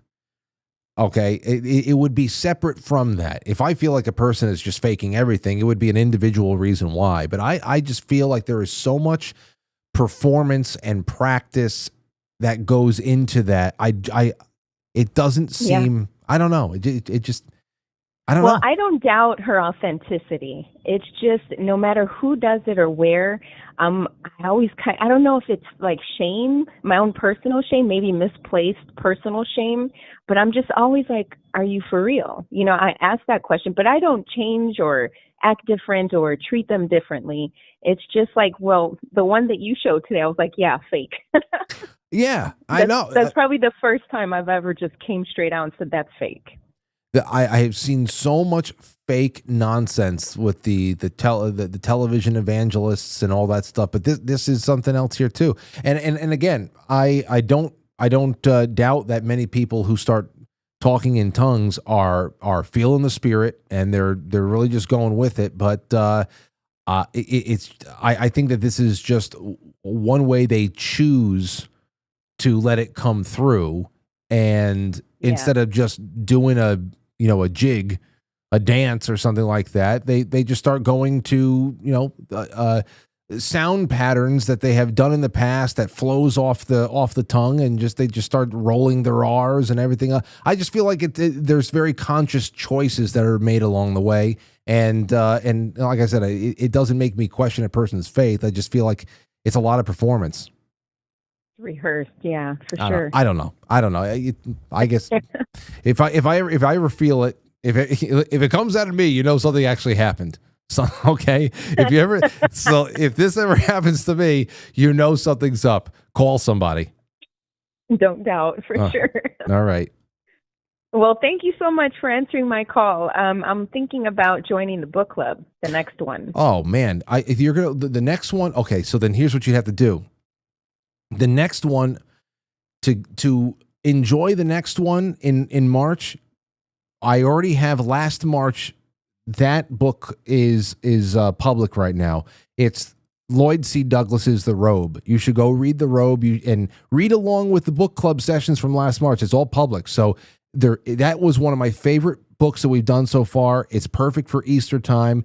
And the one in March coming up, that is the sequel. That's The Big Fisherman. That is like when, that's after the crucifixion, and now I guess it's just it's spreading throughout Rome and everywhere else. Spiritual. Okay, cool, for sure. That was an amazing one. It really was, and it was a book that was on my shelf for many years. I had an old copy from the 40s that was my grandfather's that he used to block out a stage.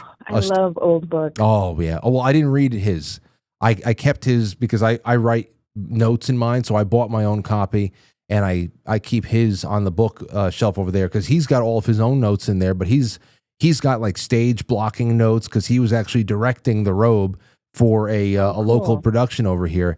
I think you would really, really enjoy it, and if you are able to read that prior to March, you should definitely jump on the summer read.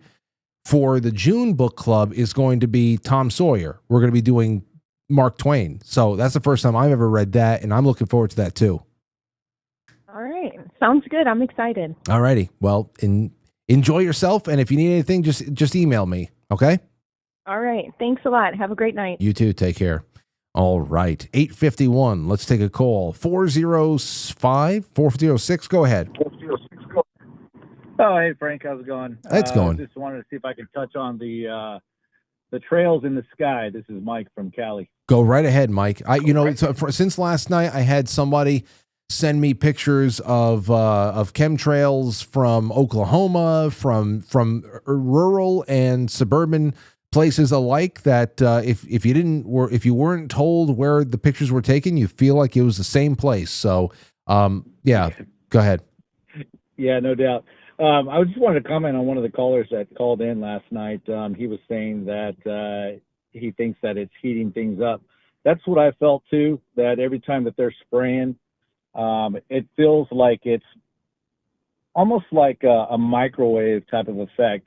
And they do spray at night, but also I know when they spray, because when you look up in the sky, it hurts your eyes. It's different than looking up at when there's just, the sun out and some real overcast. It's definitely makes you squint. So there is something going on. I'm not sure what, I was listening to the guy last night saying about all the chemicals and that sort of thing.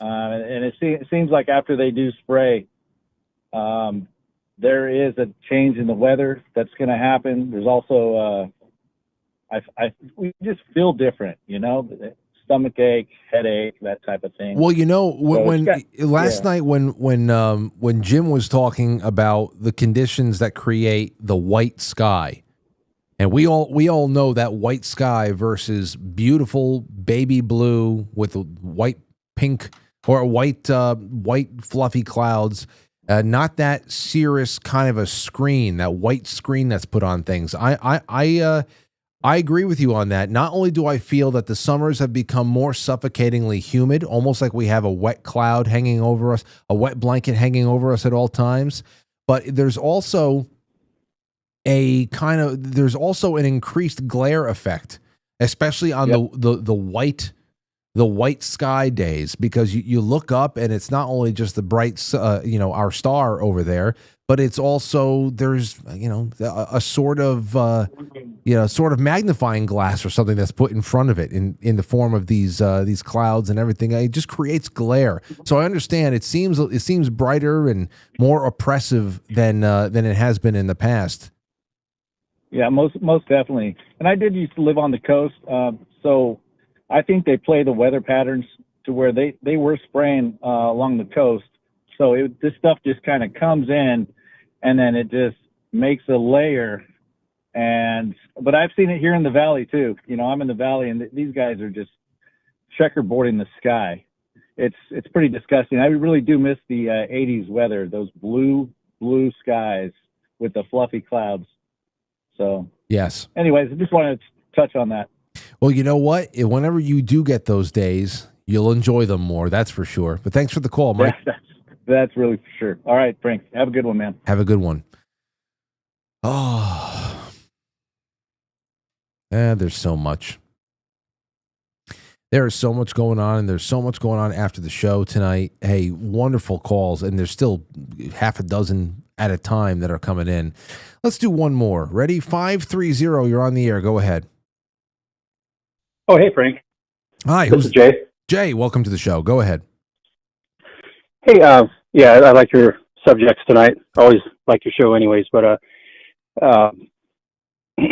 yeah, man. As far as speaking in tongues, I know it can be a religious practice, and to say that to people that partake of that, to them it's like blasphemy. They think you're speaking against the Holy Spirit, but really the amazing thing about it is when it happened at Pentecost, it was you mentioned earlier correctly talking about it's almost like an instant download to the people that received that miracle, so where they could speak to the people of the surrounding areas that spoke different languages could understand them clearly in their own language. Yes. So it was a miraculous instant download.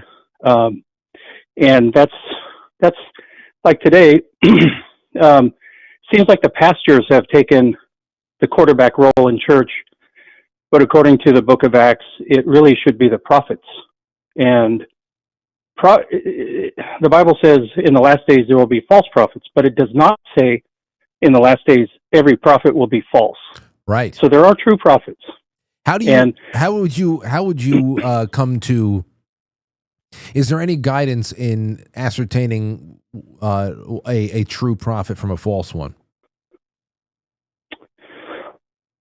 All I know is if they prophesy something and it does not come to pass or incorrectly comes to pass, then they're not a true prophet.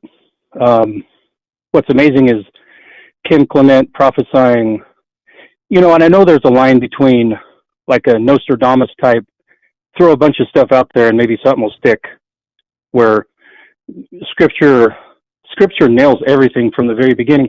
The coolest thing about it prophesies over and over from the very first book of the Bible, like Adam and Eve when they sinned and they covered themselves with fig leaves.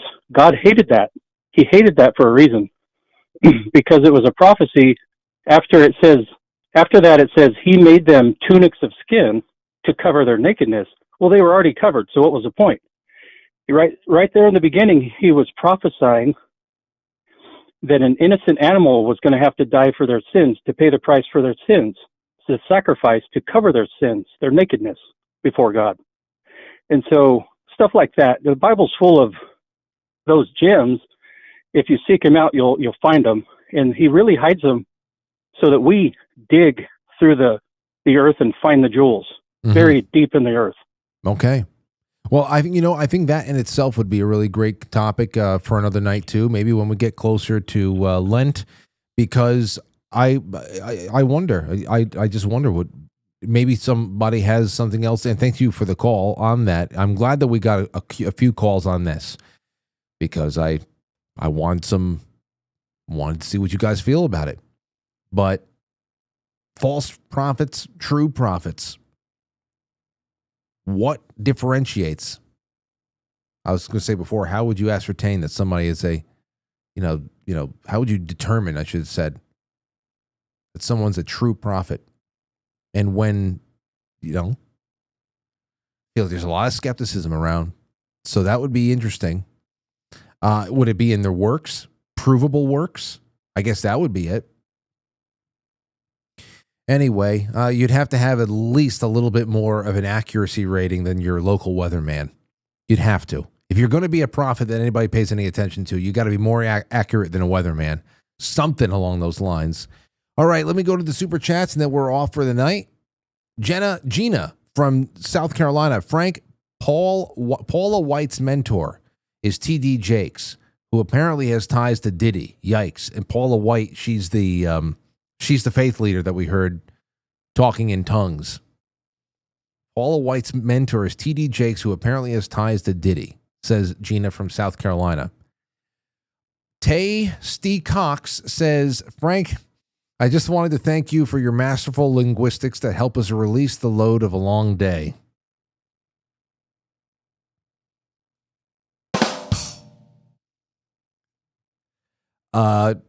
Stowe Stoop says, great Friday, Frank and fam. Have a great weekend.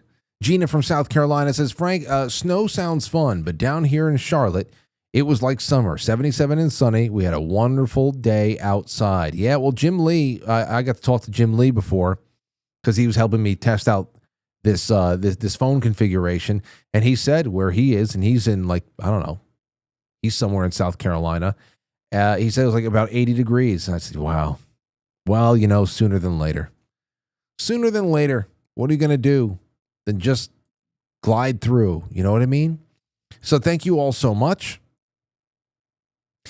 He sized a high-sized brain. A high-sized brain on Rumble Rant says, it is me. Is it me, or does thunder sound differently now than 30 years ago? My grandmother mentioned it to me too before she died a few years ago. Thunder sounding differently. Distant thunder doesn't sound too much differently than it used to. And then again, when you're close to the thunder crack, it always sounds like a damn bomb. Very rarely sounds like, thunder that you would hear in a Disney film, Bambi or something like that. But I get you. There's a lot that people have noticed or claim to have noticed changed over the years. The little tiny things. Anyway, thank you everybody over there on quitefrankly.tv. From Doug Simi and Homegoy and Gambera. That's it. Now, again, if you love this show, I put so many hours into what amounts to about 12 hours of broadcast a week. So many hours, many hours, dozens and dozens of hours of preparation. It never ends because I love it. If I didn't love it, this would be hell on earth because it never ends. But it feels amazing. And I've done this now. We're going on 20 years. And I want to go for another 50 years. Wouldn't that be nice? No, I wouldn't be able to do this at 90 years old. Well, let's just get a few more decades in, shall we? Over the weekend, please consider becoming a sponsor. If you show up every night, and this is just one of those shows that if it wasn't on at 7 o'clock, you really would feel upset, consider becoming a sponsor for as little as $5 a month. All of your sponsorships options are on Quite Frankly's Sponsor Us page. And let me tell you, this month, me and Lauren are going to be sending you new sponsors a welcome package that is all movie themed. You're going to love it. We're sending it right to your house. Doesn't matter how you sign up, where you do. And also our wonderful new sponsors, Keto Brainz, a company I'm so happy I'm working with because I love their product. I always have, at least for the last year and change, year and a half almost. I am determined to get samples of this into so many of your hands. If you are already a sponsor and you have not gotten signed up for a sample yet, let me know. I'm sending off all of your addresses to Molly at Keto Brainz. You're going to get some samples, and then you're also going to get incredible discounts if you do want to buy something on your own. For those of you at home, the link is in the description. Everybody gets a 20% off of their first purchase. Of course, it's recurring if you're a sponsor. And we're thinking of amazing things to give you as gifts in March as well. I'm all about creating value for people who show up and hang out and like this and want to see it grow. And I want to continue making value. And again, tomorrow night, the Saturday night special, it's all weather depending at this point. If what they're saying is even halfway true, it'll probably get pushed back. But at least we have the 22nd to look forward to. After hours is going to be something else, ladies and gents. So go and hang out on quitefrankly.tv. Remember, we have that one particular thing. Let me read this to you. 10-second songs. No. Yes. So Anthony kicks it all off tonight. Mark Dice, Michael Knowles. Zelensky is now asking for nukes. Really Graceful, If America Only Knew. Star Wars Theory. Jimmy Dore. Sean Ryan interviews Lindy Lee. It's going to blow your mind. Even though this is stuff you already knew, hearing the details is mind-blowing. Then Jason Burmis, and then late night, Art Bell with Michael Lindman, Looking to the Future. That's the kicker there. So I hope you all have a good time, and I will see you either tomorrow night or Monday, or if you're a sponsor, I'll see you for the Sunday stream. So be well, take care, and good night. I'll catch you on the flip side.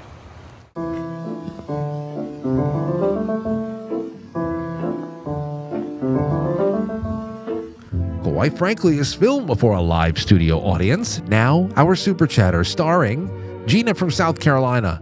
Stowe Stube says, Great Friday, Frank and fam. Have a great night. Tasty Cox. Gina from South Carolina. SL Panama. Pickled Gamer. Jay Britz. Dixon Myers.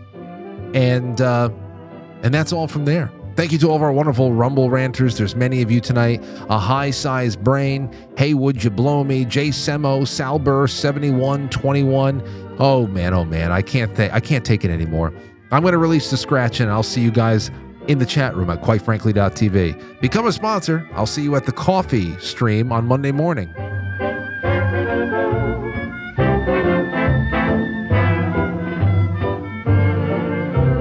you at